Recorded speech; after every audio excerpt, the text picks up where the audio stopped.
Welcome to the I in Team podcast with Brian Smith and Mary Smith. You are more important to your team than you might believe. Everybody has something to contribute, and most importantly, that's influence. Learn more on today's program.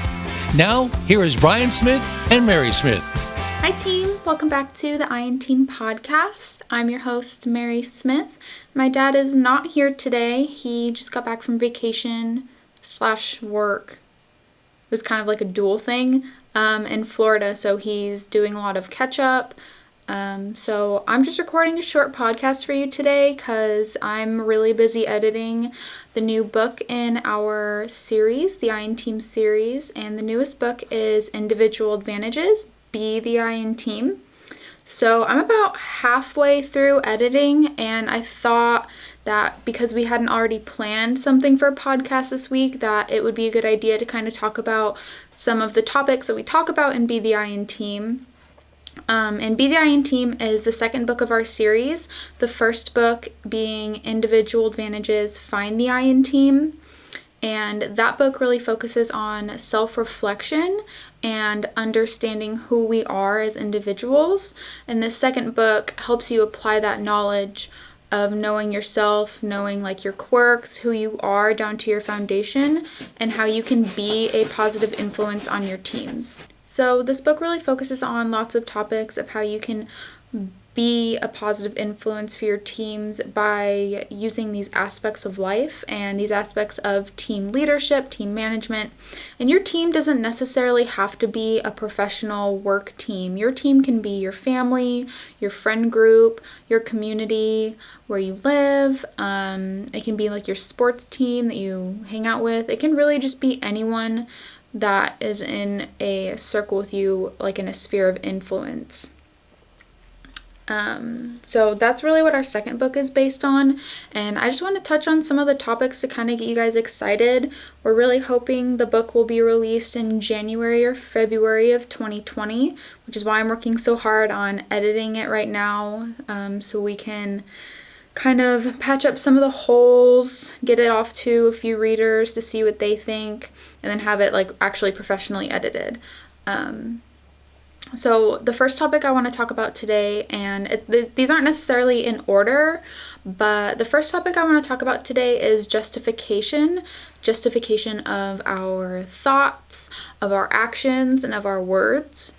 It's really interesting to see how our book develops, because justification, the topic, it started in one way, and then the comments that we get from our team, our book team, they really kind of take hold and sometimes change the message. So it had originally started off being how we justify negative action. And Braden, he is one of our most trusted team members when it comes to helping us with the book. He's quite brilliant. He pointed out that sometimes when we justify our actions, it's not always negative. Sometimes we can justify our actions and think that we are doing so in a logical way. For example, if you have an issue at work and you work out how to fix that issue, you may do so by applying some sort of method, how to get from A to B to C, and you justify those thoughts and you justify that process because you believe that your process is rooted in what is logical. So justification then turned into something that was more elusive, and it's really awesome to see it change. So justification is really about how we internally justify our actions and why we choose to justify them.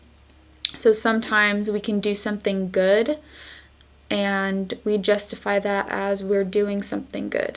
But that justification doesn't always mean that it is good. It just means that we tell ourselves that it's good. So then we talk about how we walk that fine line between what we personally believe as individuals, because what I might be able to justify, that doesn't mean that another person could be able to justify the same action through the same process.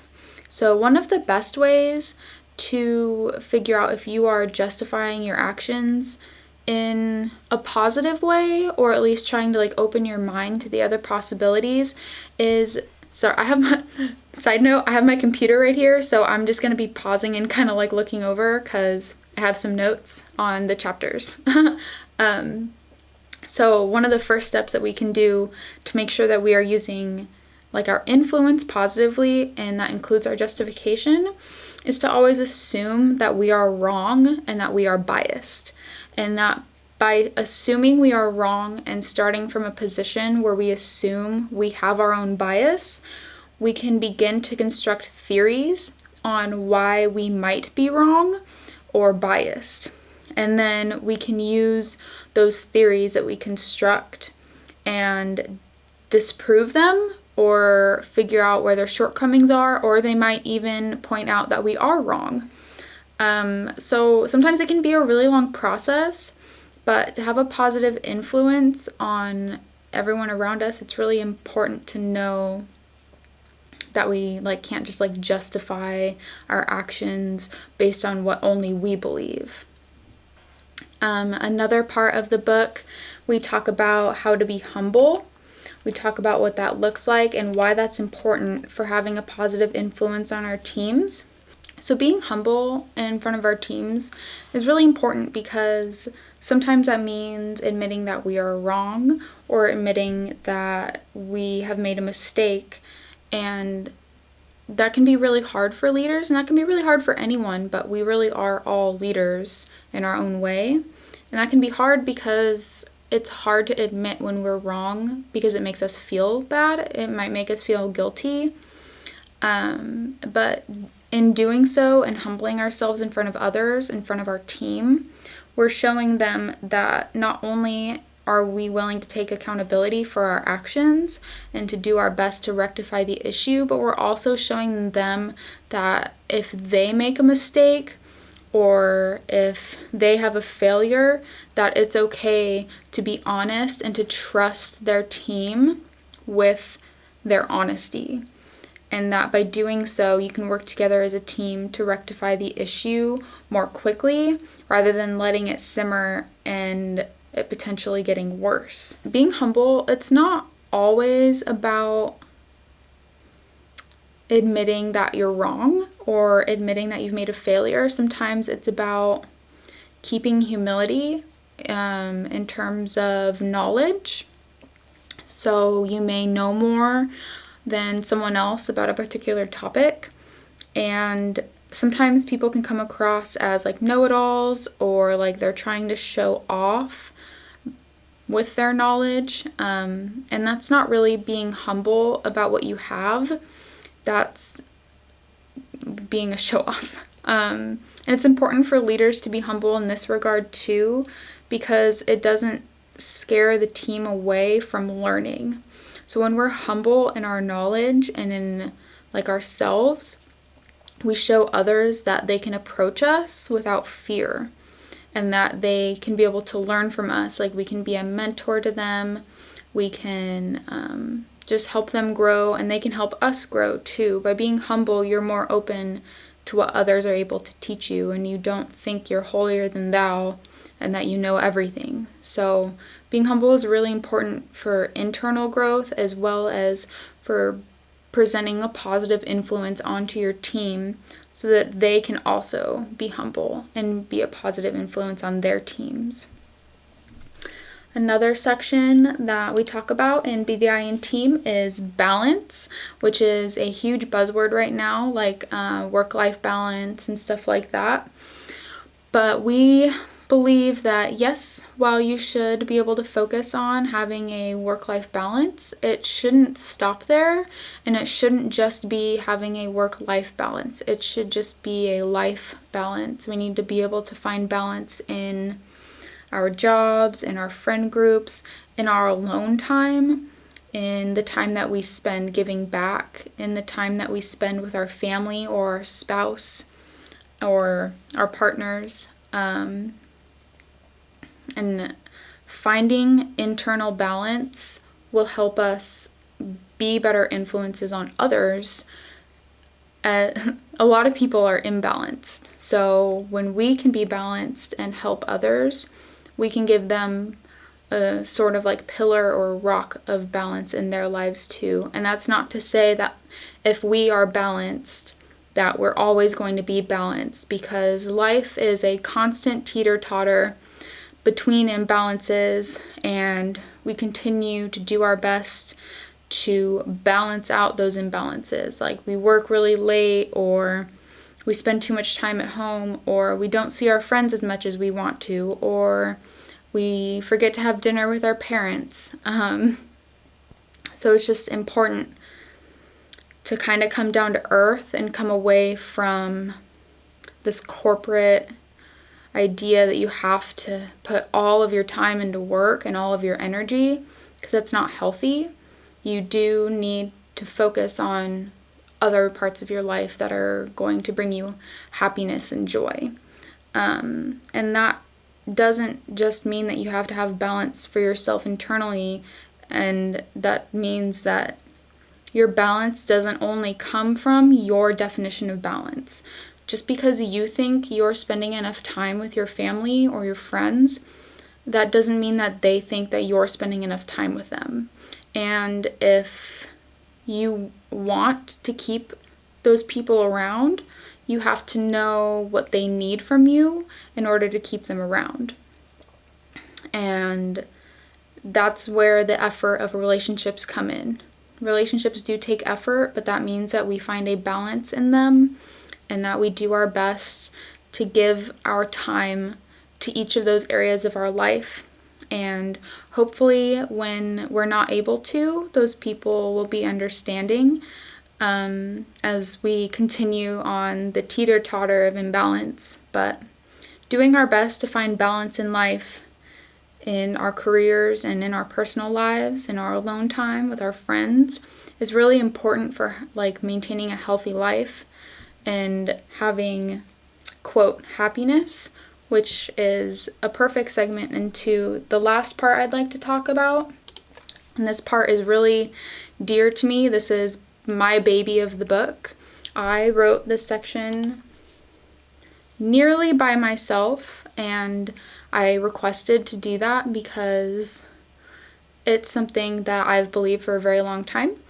One of the chapters of our book, Be the I in Team, is pitfalls, and that includes lots of things, but one of them is happiness.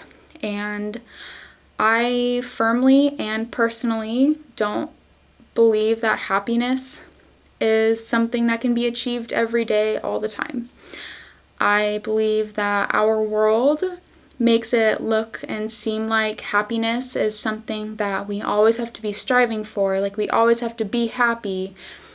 Like, oh, don't be negative, just be happy. I don't think that's realistic, and I think that that is what makes happiness a pitfall.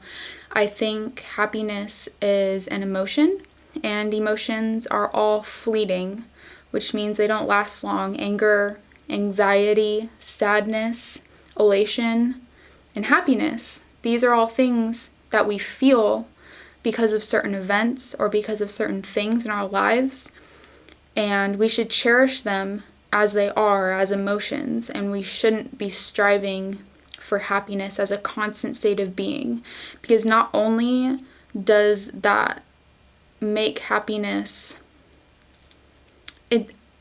happiness is just better when we can appreciate it for when we have it. And I believe that we need to strive for being content in life and not strive to be happy. And when we strive to be content in life, I believe that we can find a better internal balance, as we're not constantly feeling like, I'm not happy enough, I need to keep striving for happiness. That is what the world is telling me. I have to be happier. I just don't think that that is realistic, and I don't think that that's fair to ask of us and to ask of our brains when happiness is an emotion. And when we view happiness as being an emotion, we can truly cherish it and be happy with it when it does come. And when it leaves us, we will be happy to see it again. But being content is amazing because you're just at a baseline, you feel positive, you can exude a positive influence on others by being content. But by always chasing something that you can't constantly have, you're going to feel like something is missing in your life, and that's just not fair to you. So I really implore you, you might not agree with me, and I don't think a lot of people will agree with me, but this is what I believe, and this is what I write about in the pitfall chapter of our book. I really believe that we need to strive to be content, and that we will all feel better in our lives, be more positive, we will be more balanced, we'll be more humble if we strive for contentness and not for happiness. And that is the last section I would like to talk about. I really hope that you guys enjoyed this brief introduction into our newest book, Individual Advantages, Be the I in Team. Still editing it. Hopefully it'll be out in January, February of 2020. If you guys have any questions about anything we talk about on our podcast, please message us. We are on Twitter at I in Team Series or at Your Biz Doctor. That's my dad's Twitter account. I'm always on our book page, which is I in Team Series. We also have a Facebook page at The I in Team Series. We have a YouTube channel, which we post all of our podcast videos on. That's The I in Team Podcast. No, The I in Team Series is our YouTube channel. And then The I in Team Podcast, this podcast, it goes on to Voice America, the business channel. It also goes out to Stitcher, Apple iTunes, and Spotify. So I really appreciate you guys listening today, and I'd love to hear your feedback. These are really controversial topics, and we're just really hoping to share a positive influence with others and to help them realize that they have a positive influence that they can share too. So we will see you guys next week, and I hope you guys have a great weekend. Bye.